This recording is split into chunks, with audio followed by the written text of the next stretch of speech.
लोकसभा में प्रतिपक्ष के नेता श्रीमान राहुल जी गांधी ने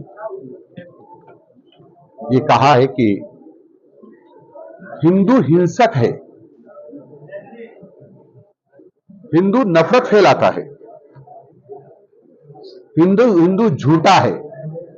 और उसके पहले कहा था हिंदू जो मंदिरों में जाते हैं वो लड़कियां छेड़ने जाते, पूजा करने नहीं जाते।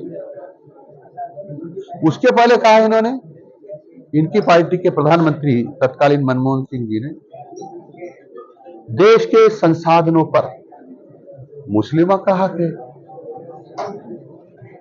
अब राहुल गांधी जी की बात करूं कि हिंदू हिंसक है, हिंसक का दूसरा अर्थ भी समझता हूं, जितना समझता हूं, मैं ज्यादा पढ़ा लिखा नहीं हूं, लेकिन इतना समझता हूं कि मारने वाला है।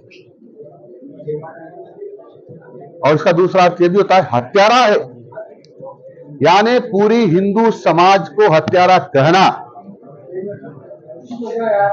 ये हिंदू समाज ही नहीं पूरे देश का अपमान है।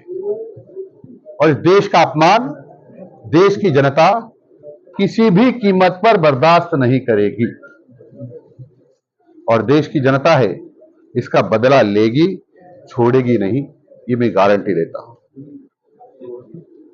यदि कोई कांग्रेसी ये कहता है कि मैं हिंदू हूं लेकिन हिंसक नहीं होता हिंदू, या मैं हिंसक नहीं हूं, तो इसमें थोड़ी भी इंसानियत बची है, थोड़ा भी उसके मन में हिंदुत्व के प्रति, हिंदू के प्रति, इस देश के प्रति और देशवासियों के प्रति सम्मान का भाव बचा है, तो चाहे बीजेपी में आए कि ना आए, लेकिन कांग्रेस को तो छोड़ ही देना चाहिए, क्योंकि ये हिंदुओं की यानी देश की विरोधी पार्टी है जिस प्रकार की चर्चा कर रही है।